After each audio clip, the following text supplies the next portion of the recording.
Corbin Bosch south Africa के allrounder हैं। South Africa T20 league में भी ये मुंबई इंडियंस की फ्रेंचाइज के लिए खेले थे।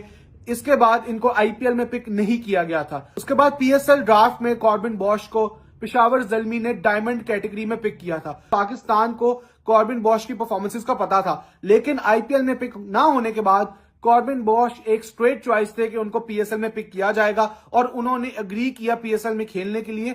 उनको second best category diamond category में रखा गया, जिसके बाद ये होता है कि रिप्लेसमेंट के तौर पर कॉर्बिन बॉश मुंबई इंडियंस चले जाते हैं। जिस टाइम प्लेयर्स नहीं आएंगे तो सूरत ठीक हो जाएगी। और मैं तो ये समझता हूँ भाई, वेस्ट इंडीज की जो टेस्ट क्रिकेट खत्म हुई है या वनडे में से ये निकल गई है, इतनी बड़ी टीम होती थी, उसमें इसी तरह की आईपीएल का भी बहुत कंट्रीब्यूशन है। सारी सोच ही शिफ्ट होगी। उन्होंने कहा जी हमने इधर नहीं खेलना, हम इधर खेलेंगे, इधर से पैसा आता है, 1-1.5 महीने में इतना ले लेते हैं। वेस्ट इंडीज तो देता ही नहीं है, चिक चिक से खत्म। वो उनकी क्रिकेट ही तबाह हो गई है। और इसी तरह आहिस्ता आहिस्ता ये पता नहीं किस रुख में जाएंगी। एंटी आईपीएल नहीं, हम दोनों एंटी इंडिया भी नहीं सकरा, ठीक है ना। तो जाहिर बात है फिर लोग यही कहेंगे कि जो आईसीसी वो बीसीसीआई है। और अगर डिसीजन जो हो रहे हैं सारी चीजों में तो इसी तरह ही है। अब कॉर्बिन बॉश जो कि पेशावर ज़ल्मी की तरफ यानी बाबर आजम की टीम की तरफ से उन्होंने खेलना था, अब उन्होंने पुल आउट कर लिया है। अब वो आईपीएल में हार्दिक पांड्या की मुंबई इंडिया की तरफ से खेलेंगे, जिस पर पाकिस्तान क्रिकेट बोर्ड ने उन्हें लीगल नोटिस भेजा है। पर आज भी दूसरे क्रिकेटर्स में जितने भी पाकिस्तान में फॉरेन क्रिकेटर्स हैं, उनमें से किसी एक को भी आईपीएल से कॉल आती है ना, उन्होंने फॉरेन कॉन्ट्रैक्ट खत्म करने उधर निकल जाने। कॉर्बिन बॉश के हवाले से और अपडेट ये आ रही है कि भाई उनको जो है वो, क्योंकि वो अपना फ्यूचर आईपीएल के साथ जोड़ना पसंद जरूर करेंगे, कोई भी क्रिकेटर होगा, ये एक सच बात है। बट हमारे पर्सपेक्टिव में बीइंग पाकिस्तानी या बीइंग पाकिस्तान सुपर लीग के तौर पर हम देखें तो शायद ये ज्यादती है हमारे साथ। भाई आपने हमारे साथ तो रब्ता किया, हमारे साथ कॉन्ट्रैक्ट किया और आप छोड़ के बीच राह में छोड़ के आप जा रहे हैं, ये कुत्तों को नहीं बनता। ये बहुत खास है। पाकिस्तान क्रिकेट बोर्ड ने ये स्टेप लिया है अपने, तो ये स्टेप बड़ा खास है कि ठीक है भाई आपने हमारे साथ कॉन्ट्रैक्ट किया है, आप अपना कॉन्ट्रैक्ट को निभाइए। ये कौन सी बात है कि पाकिस्तान सुपर लीग शुरू होने वाली है, आपको आईपीएल में से किसी फ्रेंचाइज ने बुलाया और आप वहां पर चले गए हमें छोड़ के, ये तो कोई तरीका नहीं है, मतलब अनप्रोफेशनल बिहेवियर है। तो उसके जो एजेंट है उसके जरिए लीगल नोटिस भेज दिया। यहां तक मामला बिल्कुल ठीक है। बट क्या पाकिस्तान क्रिकेट बोर्ड को लीगल नोटिस भेजना चाहिए था या नहीं भेजना चाहिए था? दिखने में लग रहा है कि बिल्कुल भेजना चाहिए था भाई। अगर आईपीएल एक्शन ले सकती है हैरी ब्रूक जैसे क्रिकेटर पे, तो कॉर्बिन बॉश तो छोटे कद का है और हैवी बोर्ड भी उनका छोटा है निस्बतन इंग्लैंड के, तो हम भी एक्शन लें, इसमें कोई बुराई नहीं है।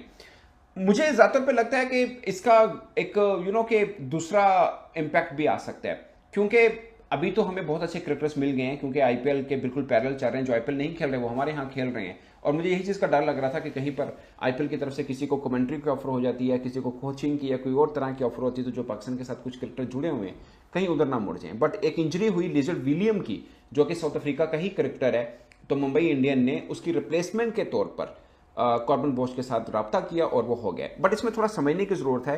Corbin Bosch basically Mumbai Indian Cape Town team जो भी विनर हुई है साउथ अफ्रीका लीग में, उससे भी खेलते हैं। मीन के मालिक एक ही हैं, तो मुंबई इंडिया के साथ वो पहले से ऑलरेडी नत्थी थे। बट उन्होंने आईपीएल के लिए उनको सिलेक्ट नहीं किया था, वो लिजर्ड विलियम को किया था। इसलिए कॉर्बिन बॉश ने पाकिस्तान सुपर लीग की तरफ से खेलने पर रजामंदी की और कॉन्ट्रैक्ट भी साइन किया। पाकिस्तान सुपर लीग में उनको मिल रहे थे तकरीबन 1.25 करोड़, 1 करोड़ 15-20 लाख रुपए आप समझ लीजिए। लेकिन मुंबई इंडिया में उनकी बेस प्राइस जो आईपीएल के अंदर है वो 30 लाख इंडियन रुपीस है, यानी पाकिस्तान सुपर लीग के बराबर। लिजर्ड विलियम की 70 लाख इंडियन रुपीस थी, जो कि उनकी जगह पर ये आए हैं, लिजर्ड विलियम की जगह पे कॉर्बिन बॉश आए हैं। बट पॉइंट इज कि सिर्फ पैसा का मैटर यहाँ पे बजाहिर लग रहा है कि नहीं है, बट आईपीएल के अंदर एंट्री है तो इसलिए कद बढ़ा है कि भाई आईपीएल खेलेंगे तो इससे बढ़ के और क्या है। इससे पहले वो राजस्थान रॉयल में रिजर्व प्लेयर के तौर पर थे, खेले नहीं हुए हैं। बट अब ऑफ कोर्स वो टीम के अंदर है, और जिस टीम के अंदर उनको चुना गया उनके कप्तान भी एक ऑलराउंडर हैं, कॉर्बिन बॉश भी एक ऑलराउंडर हैं। मुंबई इंडियंस के एक प्लेयर इंजर्ड होते हैं, उनको रिप्लेसमेंट की जरूरत पड़ती है, तो वो कॉर्बिन बॉश को पिक कर लेते हैं और कॉर्बिन बॉश बगैर कुछ सोचे समझे साइन कर देते हैं कि मैं मुंबई इंडियंस से खेलूंगा। आपको यह भी पता है कि आईपीएल और पीएसएल पहली दफा हिस्ट्री में क्लैश कर रही हैं। दोनों लीग्स साइमल्टेनियसली चलेंगी। आईपीएल में और पीएसएल में जो प्लेयर्स खेल रहे हैं वो डिफरेंट प्लेयर्स हैं। इस दफा ऐसा कोई प्लेयर नहीं है जो आईपीएल में भी खेल रहा है और पीएसएल में भी खेल रहा है, क्योंकि ये लीग्स अब एक ही टाइम पर हो रही हैं, इनका क्लैश हो रहा है। तो ये चीज एक्सपेक्टेड थी कि ऐसे कुछ प्लेयर्स आएंगे जिनको बैकअप पे रखा होगा आईपीएल फ्रेंचाइजेस ने, या as a reserve player use करेंगी। जब उनका कोई प्लेयर इंजर्ड होगा तो वो उनको पिक करेंगी। लेकिन इन प्लेयर्स ने जब पीएसएल में ऑलरेडी अग्री कर लिया कि हम पीएसएल में खेलेंगे, पीएसएल ने इनको ड्राफ्ट में साइन कर लिया, उसके बाद कैसे ये ठीक था कि आप लोग आईपीएल चले जाएं। नवीन उल हक ने भी ये एक दफा किया था, नवीन उल हक ने अपना कॉन्ट्रैक्ट छोड़ दिया था पीएसएल का, आईपीएल में वो पिक हुए थे। इस दफा दोबारा उन्होंने यही किया, उनको रिटेन किया पेशावर ज़ल्मी ने, लेकिन उन्होंने माजरत कर ली, अपोलोजाइज कर लिया कि मैं पीएसएल में नहीं खेल सकता। हैरी ब्रुक की एग्जांपल है, हैरी ब्रुक ने तो आईपीएल खेलने से इनकार कर दिया इस साल, पिछले साल भी वो आईपीएल नहीं खेले थे पर्सनल रीजंस की वजह से, और अब रिपोर्टेडली हैरी ब्रुक को 2 साल के लिए बैन कर दिया है आईपीएल ने। अगले 2 साल हैरी ब्रुक आईपीएल में पिक नहीं हो सकते, और आगे भी कोई गारंटी नहीं है कि हैरी ब्रुक को कभी भी आईपीएल में पिक किया जाएगा, क्योंकि आईपीएल बहुत स्ट्रेट फॉरवर्ड है। आपको होप चांस होता है, क्योंकि देख बेशक ऑप्शन हो गया आईपीएल का, लेकिन सबको पता है कि बीच में भी और भी रिप्लेसमेंट आएंगे। अभी तो आईपीएल शुरू नहीं हुआ ना, आईपीएल शुरू हो जाएगा ना तो आपको पता है इतना बड़ा टूर्नामेंट है, 10 टीम्स खेल रही होती हैं, इंजरीज बहुत होती हैं, पहले 4-5 मैचेस में ही 5-6 प्लेयर्स इंजर्ड हो जाते हैं। और ये आईपीएल देखिए, बिल्कुल हमने ये बात की कि जब आईपीएल और बीसीसीआई ने अपनी पावर शो की, हैरी ब्रूक उन्होंने कॉन्ट्रैक्ट साइन कर लिया, देखो ये गलत है, हमने उस समय भी बोला था कि अगर हैरी ब्रूक ने कॉन्ट्रैक्ट साइन किया और लास्ट मोमेंट पर अगर कोई भी प्लेयर अपने आप को कहता है जी मैं अवेलेबल नहीं हूं, मैं नहीं खेल रहा, तो टीम्स ने तो ऑप्शन थे ना, हैरी ब्रूक की जगह 100 ऐसे प्लेयर थे जिसको पिक किया जा सकता था। यही अप्लाई होता है कार्वन बोश में। तो अब जो आपकी ज़ल्मी थी, पेशावर ज़ल्मी, उसने कार्वन बोश को पिक किया, उनके पास 100 ऑप्शन थे।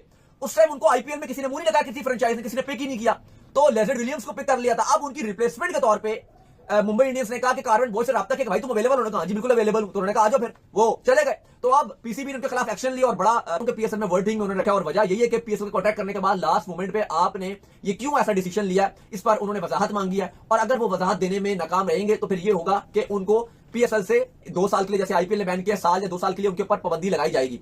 अब उसमें फिर यही बोला जाएगा, इंडियन फैंस बोलेंगे या आईपीएल फैंस बोलेंगे कि ठीक है जी करा लो, इससे ज्यादा पैसे दो, पीएसएल में आईपीएल में कमा लेगा, और फिर जाहिर है क्योंकि फिर उसके पास और कोई चांस भी नहीं होगा, तो आईपीएल खेल के वो ज्यादा पैसे कमा सकेगा। ये तो ठीक है, किसी भी टूर्नामेंट में ऐसा होता है, सबको पता है, और वैसे भी टी20 इतनी फास्ट क्रिकेट है, हो जाता है। तो रिप्लेसमेंट तो और भी आएंगी, 4-5 के बाद फिर अनाउंस किया जाएगा कौन अवेलेबल है, या वो और बाकी जो करंट क्रिकेटर अवेलेबल होंगे उनमें से वो लेते रहते हैं, और थ्रू आउट टूर्नामेंट में चीजें चलती रहती हैं, एंड तक इवन प्ले ऑफ तक ये चीजें चलती रहती हैं, रिप्लेसमेंट्स और ये होती रहती हैं।